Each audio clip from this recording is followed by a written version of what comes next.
All right, you guys, welcome back. We have a bit of content we're going to cover today. We have this interview with Gukesh. I believe this is after the World Championship ended. He's doing an interview. This from FeedHS. Let's see what Gukesh has to say. I'll put closed captioning on maybe for the time being, but let's see what we have.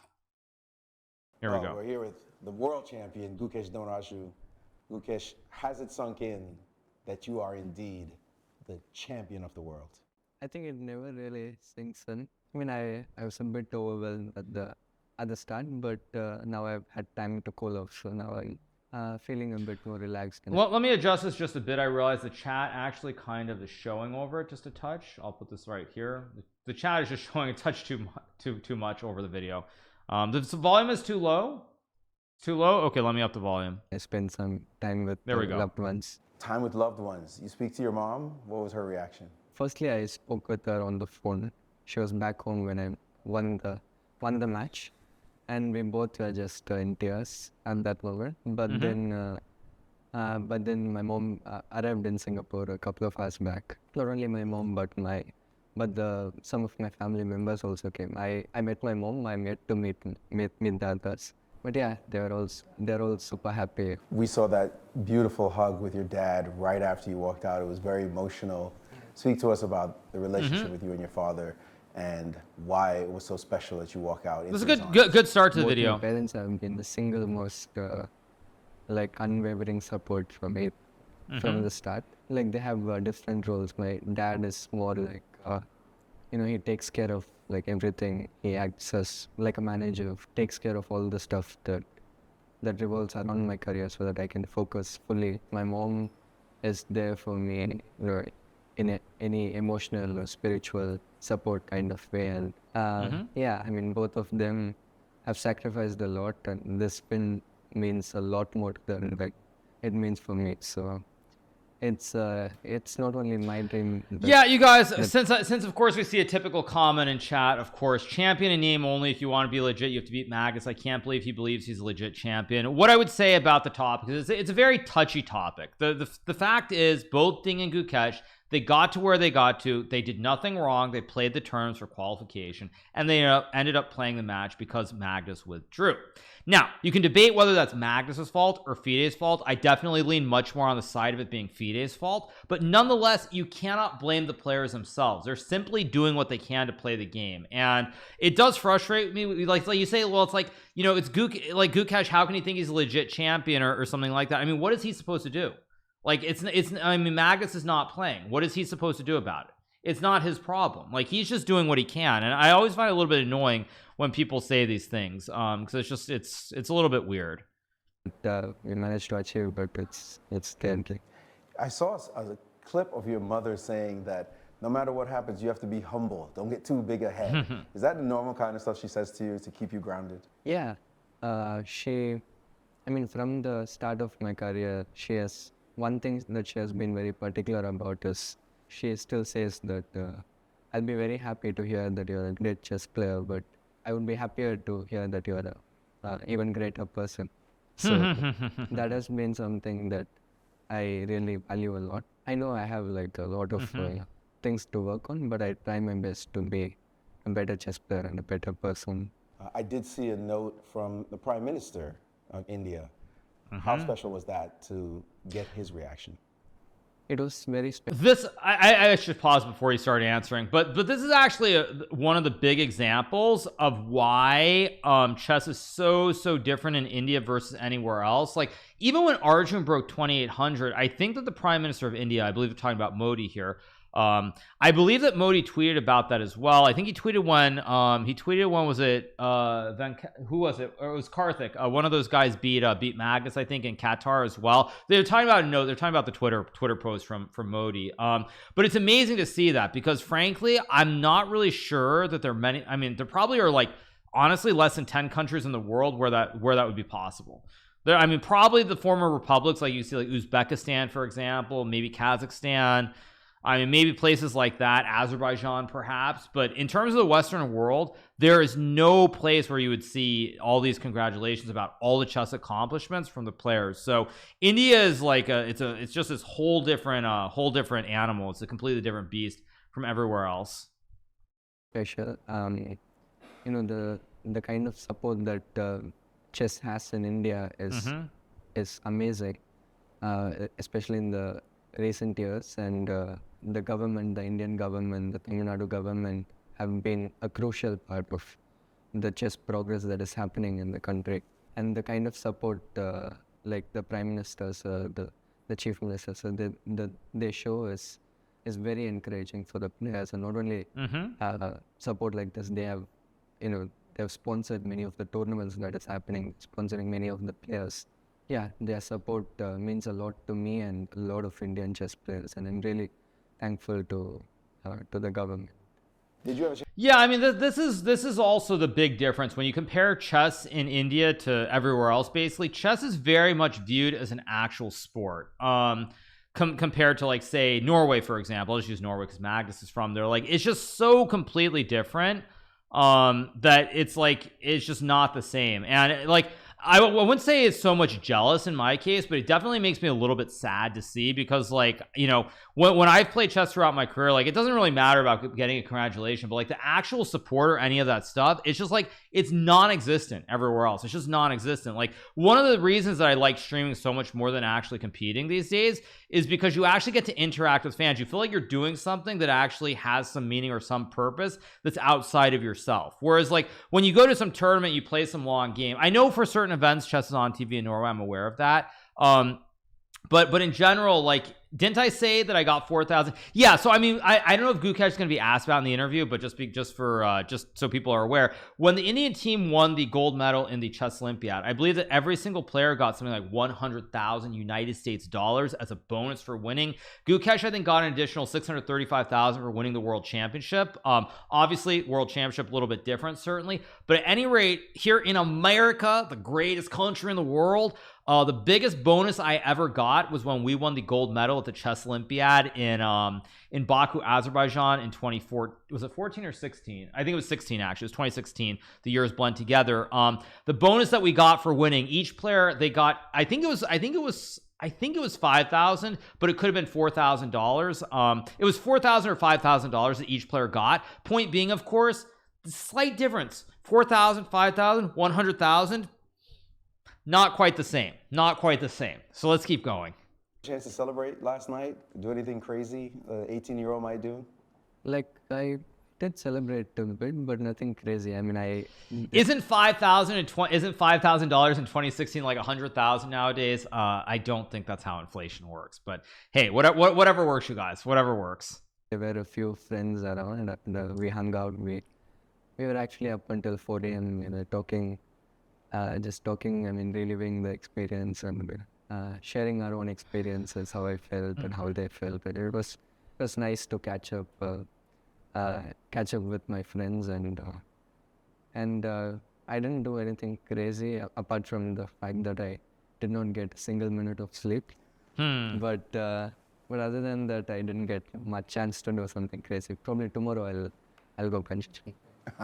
Yeah, so I mean, I think this is kind of the thing also, like, for the people who mention these things, like, it's definitely it's great to see, but it is one of those things where when I see it, it's like I go, wow, and I wish that somehow it were like that in the US, and obviously it's never going to be like that. Like, I'm well aware of that, but it does make me a little bit sad to look at it a little bit from my perspective to see this.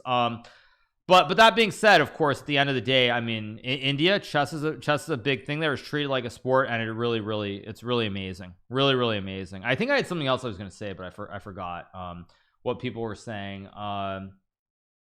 Yeah, there's something else I was going to say, but I lost track of my thought. Jumping, that's really crazy. You've never done it before, I imagine. Yeah, I'm actually quite scared of heights. So I don't know why I made this deal with Gaio. He makes me do such things, and yeah, it's going to be fun and scary. You said I mean, bungee jumping's hilarious. That's great, actually. That's awesome.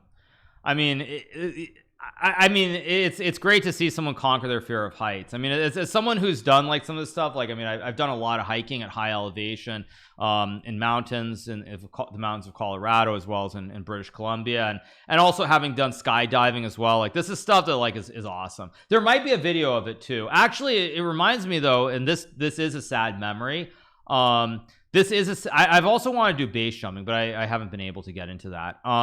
What I was gonna say is that it reminds me of in 2020 where during the pandemic, at some point, either right before the pandemic happened or even right after it started, I had a conversation with Reckful, I think, and one of the things I mentioned was the Nevis bungee jump in New Zealand. That was one of those things that was on my bucket list. Maybe I'll get around to it one day, maybe I'll even stream it somehow, but that is one of the things that's like on my bucket list. You just go and you go bungee jump, you just like jump and you let it all loose. Like it's all that stuff is amazing. Skydiving is awesome. I mean, if you don't like skydiving, there's something wrong with you.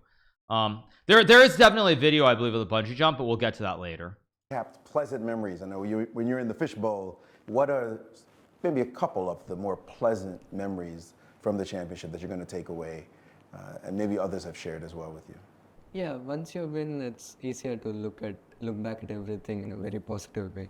If I have to pick like one or two most enjoyable moments for me in this match would be, I guess I was most excited when I stepped into the first game. The game did not go well, but the moment I came into this glass box, it felt like, you know, this is where I wanted to be, and I'm here. And obviously the next is the winning. That winning moment, we saw you go through so many emotions. I'm also gonna say that winning moment was so perfect. Like as someone who's played chess seriously, like it is amazing when you can get a position like that where you're just better, and you think your opponent makes a mistake. Like it's so good because there's no stress at all. Like if you're in a double-edged position where if you make the wrong, you could lose. It's like win or lose situation. It's very stressful. But like it was a situation where there was no risk at all, and to be able to just sit there and think about it and just do basic calculations is so sweet, so sweet. What are you guys saying? Did Maurice did bungee jumping? I don't know if Maurice did it. Skydiving while playing chess. I think, was it Timur Gureyev, the grandmaster from Uzbekistan? I believe he did that once. I don't know. Like, it's an interesting thought. It's definitely a thought of something that could be a lot of fun. And yeah, I like how so many people in chat are apparently afraid of heights. It's kind of weird to me, honestly. Like, why are you afraid of heights? There's nothing to be afraid of but fear itself. On your face, but you seem to be unable to control yourself, walking around like an 8-year-old kid thinking, I'm about to win this championship. Take us through that emotional roller coaster you felt in just the space of a few minutes. I think you put it very nicely. I think I turned into an 8-year-old kid at that moment. And I think I wouldn't have reacted the same way if I had more control in the match. Like if, for example, I was... Yeah, if he wins like 9 and 10. In the last game, I just needed a draw, and I was about to clinch it. I would have probably do that, but just this match, the way it went, I was so close to winning in so many of the games. I missed those chances, and then this game, I thought it was going to the tie break, and I was not really expecting. I mean, I was going to press for a very long time, but I wasn't really expecting this. Basically, the whole thinking for me to what am I going to do in the tie breaks to I am the world champion happened within a couple of minutes. I think at that point, all the stress, I just wasn't able to handle it and just came out. We saw that emotion certainly on your face. Any other tears shed, people close to you that you want to share with us? Yeah, right after I came out of the playing hall, I hugged Dad, and then I hugged Gayu. Gayu clearly had some tears in his eyes, which was cool to see. And when I was talking with my mom, we both were very emotional. Can you imagine the reception you're going to get when you get back to India? I feel very privileged to experience this, to do this for my country, and to experience all the love and support that people have shown me and are going to show me, and I'm really thankful to all the fans. Yeah, like that's one of the things. I mean, I already said it earlier as well in this video, but like that is one of the things. Like when you win for your country and there's so many people who support you like that, it's great. And it's like the one thing that, like, why when I look at the future of chess, you want it to become bigger. You want there to be more people interested in the game. I'm talking the Western world, obviously, because in India it's already there, but you want more people to get into chess. You want them to be excited. You want to see them rooting for the players, because like I can be honest, when Fabiano played in 2016, there was definitely or 2018, there was definitely interest. But I think when Fabiano came home to the airport, whichever airport it was, probably was like in New York, I bet there was like literally nobody there to greet him. Maybe like his parents or something, but but I bet there was nobody there to greet him. Sorry, I just swallowed wrong. So like that's the thing is like when you look at like Gukesh, you look at like doing something and you feel like there's something bigger to it. Like it's very easy. Maybe one journalist, yeah. I mean, it's like it's a big deal. But like when you do it and you play like a great tournament, America only supports winners. I mean, you're acting like there's a photo of Fabiano landing in St. Louis with 7 people from the club. That is sad. That's actually sad. That's really sad. But I mean, you're acting like Fabiano's never won anything, or I've never won anything when you say that. Like we won the Olympiad in 2016 in Baku. Like we won the Olympiad. Like that's not a cap. We won. But anyway, let's keep going. I kind of have a feeling because after candidates it was also a very nice welcome that I got when I went back home. That time it was a bit of a shock, but this time I'm more prepared. Like I have a rough idea what's going to happen. Take us back a step.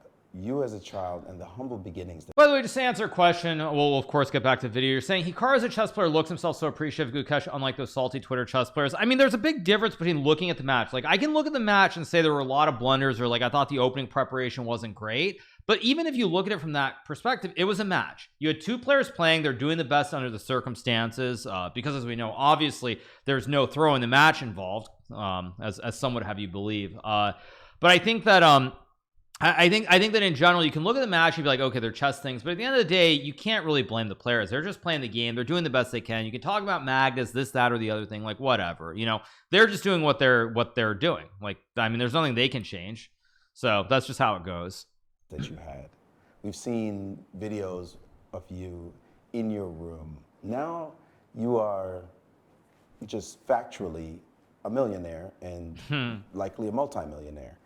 What's the difference to you now? It means a lot to me, first of all, that when we got into chess, we had to make some very hard decisions, and my parents, they had to. By the way, $1 million in India, it goes a lot further than $1 million in the United States. Having said that, however, I have a feeling that it's more about, you know, just generally making and getting sponsorship than actually like the figure. I think that's a very American thing where people think about like that. You think about like a specific figure, or, you know, like multi-millionaire, things like that. Like that's definitely an American take on it.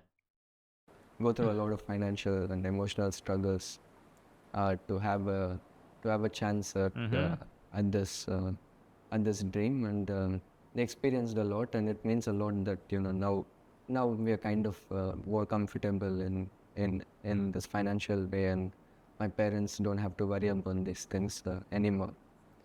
Personally, for me, money has never been like the most. It has not been the reason why I play chess. You said yesterday about possibly playing Magnus Carlsen.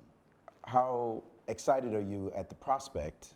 And maybe are you calling him out? Like this, by the way, one thing that I would say about this as well, like, is I would agree. I mean, I think the money thing is very much US, very much a US thing more than anywhere else.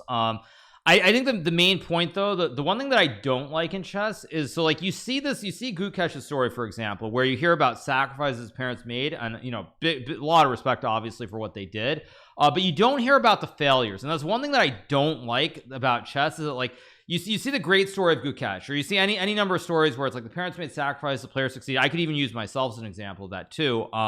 But the thing is, you hear all the great stories, but you don't see all the people who failed along the way. And that's one thing that always kind of bothers me a little bit, is like you're basically creating this perspective that isn't the reality. And that's like, because you think about Gukesh, for how many people failed trying to do the same thing in India or elsewhere versus him being successful. So it is one thing that I don't like, because it feels like you're saying that, okay, play chess because you can become rich, you can become a multimillionaire. And that's the one thing that I don't like, is you see a lot of things along these lines. Facts? Well, I'm just saying, if you look at Gukesh, how many people failed? I mean, how many people failed? I mean, whether you look at India or elsewhere, how many thousands of people who are like IM level, who spent their whole lives getting to IM or GM level, they basically got stuck somewhere along the way, and then it's like, you know, parents tried and it was a failed project. So I mean, that's the one thing I don't like, is I feel like you see all the great stories, but you don't see any of like the failures, and so then I feel like you got a fake view of how things are. Come on, Magnus, come get it. I think we all know at this point pretty clearly that Magnus openly has said that he doesn't enjoy this format, this whole process of this world championship and preparation. But I personally, as a chess fan and someone who wants to improve myself, I would love it if Magnus, decides to come back. It'll be like the first and most importantly, it'll be the biggest challenge that I can possibly face. As a chess fan and as a chess player who wants to improve himself, I would love it if Magnus comes back. He's clearly the best and probably the greatest of all time. Is that a motivation to you? You just used the words greatest of all time. Is there a part of you that says, that's also a goal I have? I want to be the best that ever was. It is my dream, basically. I mean, as a kid, I wanted to become world champion.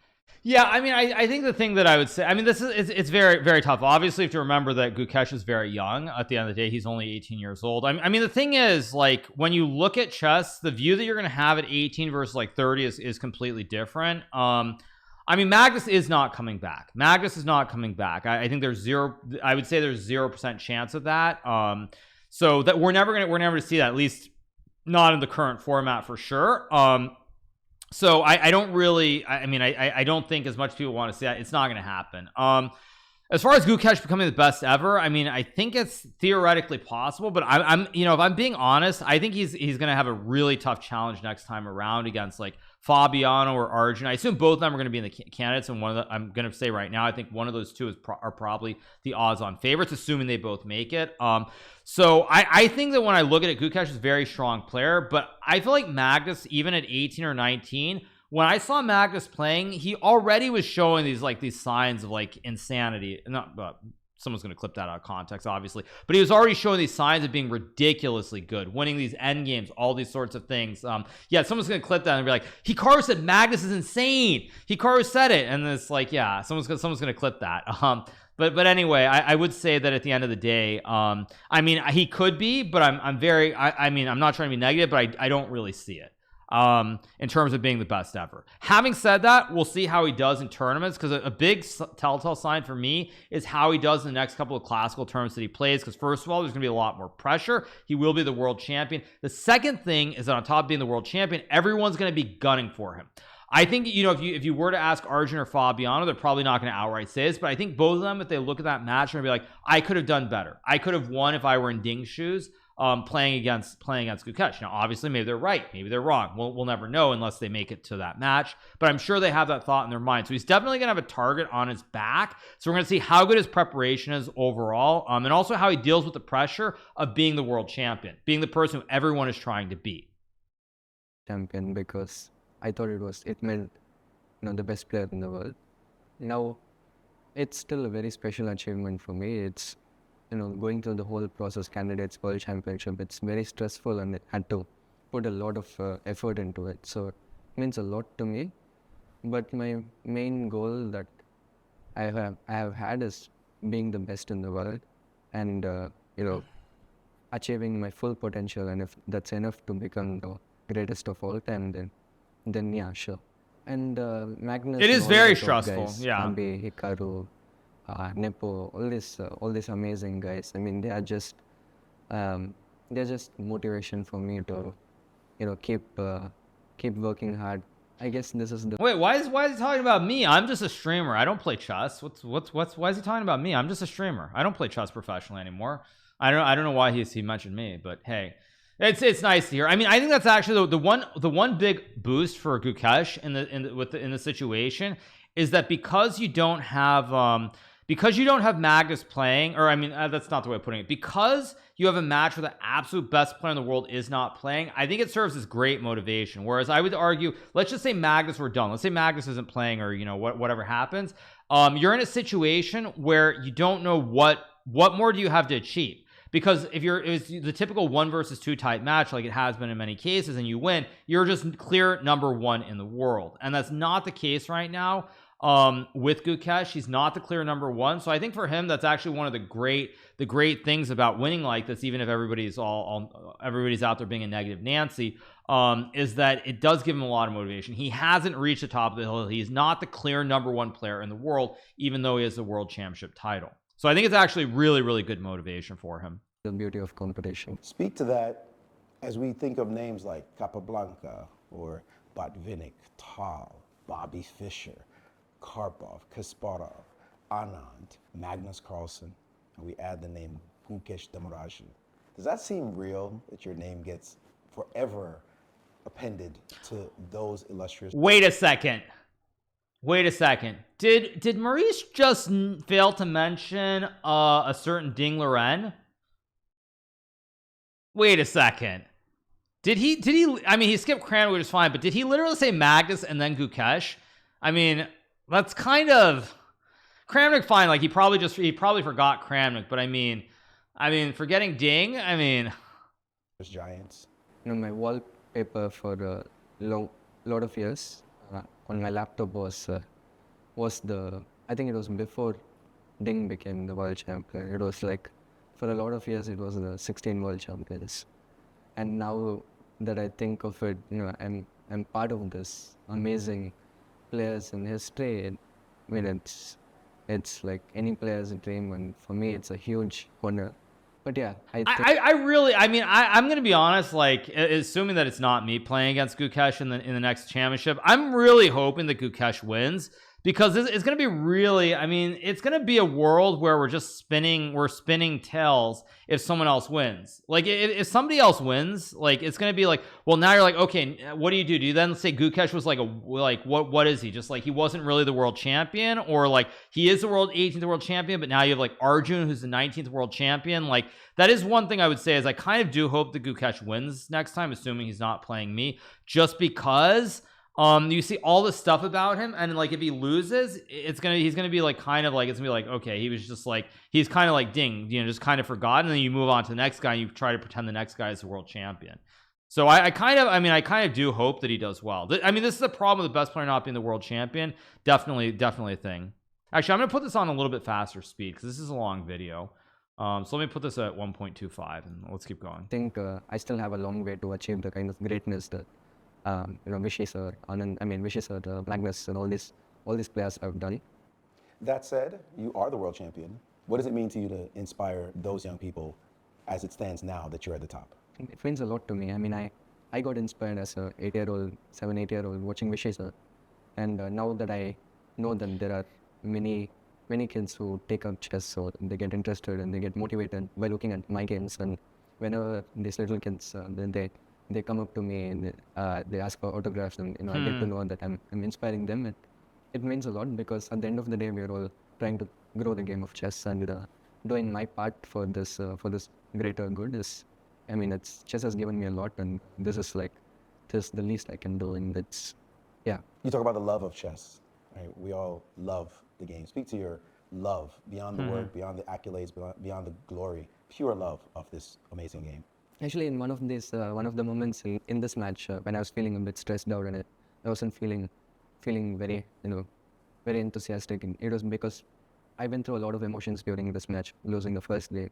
It was so many emotions to go through, and it was a bit stressful, and I got caught up with the pressure of the moment. And what really helped me, my team and my close ones, they helped me remind myself as the reason why I started playing chess. Because when I first saw the board and pieces I didn't know what world champion was. I didn't know what anything was. It was a toy for me. It was the coolest toy. And deep down, I'm still this kid who loves chess, and I'm still curious about all the beauty that chess has. Speaking of being a chess fan, a lot of times people look at grandmasters and world champions and say they know everything. What else is there to know? What is your feeling, or your words to people about the fact that the game is really an ocean, and we're beginners trying to continue to learn, even at advanced stages, even as a world champion?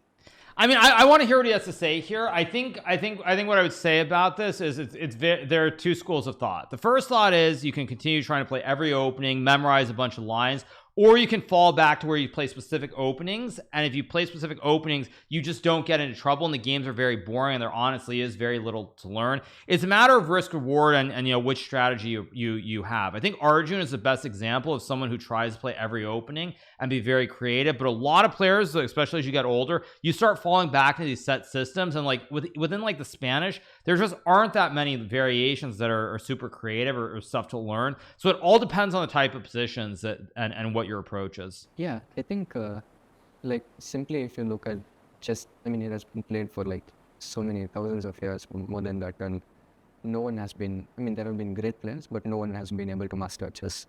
Even the greatest players make a lot of mistakes, and it just shows that chess, even though the technology is so advanced and computers are super strong, there is still a lot to learn about chess. And for me, I strongly believe that the more you know about something, the more you realize you don't know about about that thing. And so for me, I learn, maybe it's also because of my relative young age compared to the other competitors, but for me, I still feel like I learn whenever I'm with chess. I feel like I learn something new. Yeah, chess is a game of unlimited possibilities and unlimited beauty.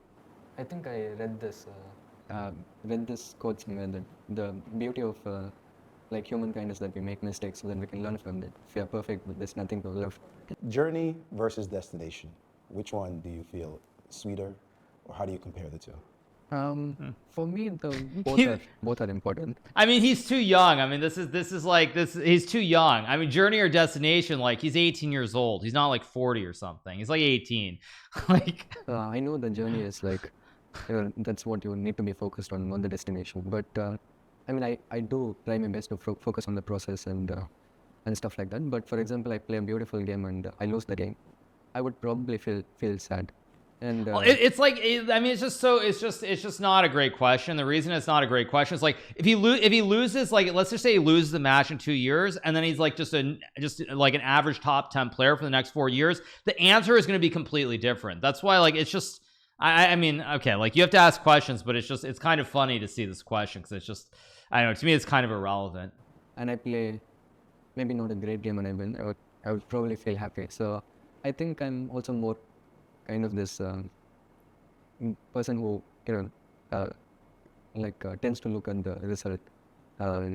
Obviously, the journey is important. What you do in this moment sets up the result. But for me, at the end of the day, I feel like the result is what makes me happy. Losing versus, or the fear of losing versus the desire to win. We saw you take enormous risks in this match that a lot of people would say one game could have been fatal, one loss potentially, but you were willing to not repeat positions where clearly you were probably the one who was a bit worse. What psychology? On that? Fear of losing. Psychology. I think this question, by the way, my take, I'm not sure what Gukesh will say here, is that basically if Gukesh were playing those positions against somebody else, he would not have taken those risks. If you were playing against, say, myself, a Fabiano, a Magnus, an Arjun type player, he would not have taken those risks. But I think he very clearly could sense that Ding was like hanging on by a thread. Ding was so fearful of losing or so desperate to draw games that he was willing to take those risks, but I don't think he would have taken those risks in other situations, is my theory. Versus the wish to win the game. I think I'm still also maybe in this again because of my age, but I'm kind of like a more ambitious player. My desire to win is probably stronger than my fear of losing. I mean, from the initial few games, it was clear that my opponent was not taking all the chances that he was given. So I had a bit more freedom to push. I mean, there is a limit, of course, but I felt a bit more freedom to push my luck a bit because he was doing great at defending tenaciously, but he was not taking all the chances that I was giving him. So exactly. In that sense, I was a bit more. I felt a bit more freedom, but in general, I do agree that I'm a bit of a risk taker. Speak to that, as you just mentioned, your opponent wasn't taking that many chances. Wait, the sound is jacked. Were you shocked by that? Go up a lot? Did you actively discuss that with your team to say, like, why isn't he swinging for the fences? Yeah, I initially got this impression when he went too easy on me in the second game. I mean, obviously the first game I played a horrible game. It was clear that I was struggling to settle into the match, and I felt like the second game I made a comfortable draw, and then it was not that he played an interesting idea in the opening. It was not like he was playing for a draw, but I felt like he could have pushed a bit more in the game because he was not really running any serious risks in the push. And it was not a huge surprise because throughout the year he had this tendency. He was defending tenaciously, but most of the chances he was slightly tending towards the safer routes. But he should have taken more chances. You're the world champion now. The target is squarely on your back. Everybody's going to want a piece of you. Are you ready for that challenge? Yeah, I'm always up for challenges, and also the stronger the challenges, the more effort you need to put in, and the sweeter the outcome is. True. Just make a note of that. You are now the champion, so the responsibility is on you to prove that in each and every single game. The feeling of pressure that brings, or is it, as you mentioned, pressure builds diamonds? I think even though I'm the world champion, it's not like I don't feel like I have to prove it, but rather I have more things to achieve. So my goal would be, my approach, my goal would be just to keep improving myself. Yeah, I mean, I think this also, like, I see people are being pretty slow responding, but what I would say about this is I would say I think this is one of the great things for Gukesh. It's because he's not the clear number one in the world, he's not the top player in the world. It's definitely like he's not looking at like, I've dominated, I've done everything, there's nothing more to achieve, and so for him it's like he knows he's not the best player in the world, he knows that Magnus is a better player, so like the whole responsibility or stuff like that doesn't really go hand in hand because he's not the clear number one. So I think his approach is actually very, very good, and it'll be really exciting to see what he does going forward. Sure, I haven't picked it, and I'm sure I haven't achieved my potential, so it's just about the journey, is about just giving it my all to to reach my full potential. Obviously there will be because basically if you're the number one player in the world, you're world champion, you're number one, there is a certain pressure that like you're number one, you're the number one player, you're the top dog, everybody's trying to beat you. You have to prove that you deserve the world championship, that you're the best player in the world. You have to prove that day after day. But because he's not the best player in the world and Magnus is better, it's not a situation where it's like he should be feeling tons of pressure. That's kind of the point, actually, of the whole thing. Pressure. Since I'm the world champion, there will be more expectations. In general, I like pressure. I think it motivates me.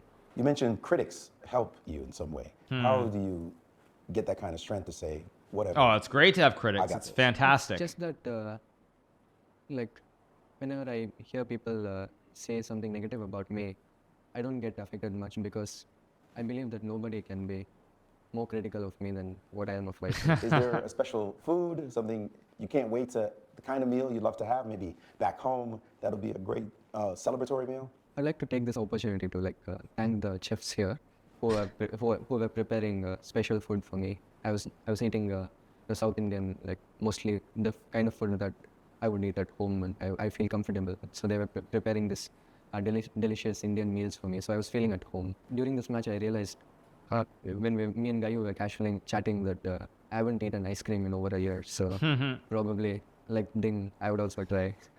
When you won the Olympiad, my final question to you. Oh, what was that? Holy. What happened to the sound there? Ay. What was that? Jeez. Oh my gosh. It's still too loud, no? I mean, that's way too loud. Sorry. Jeez. Are you kidding me? Like, what kind of, that's such a fail. Dancing when you get back home? Most probably there will be some, but for most of my life, I have a lot of friends who are like very good dancers, and whenever we have get-togethers, they will all be dancing, and I would just be sitting in the corner. I'd be too shy to dance. And in the Olympiad, obviously it was a huge high for us. The first goal for India, and the way that the team was, the spirits were high, and the way we won, it was just a high for all of us.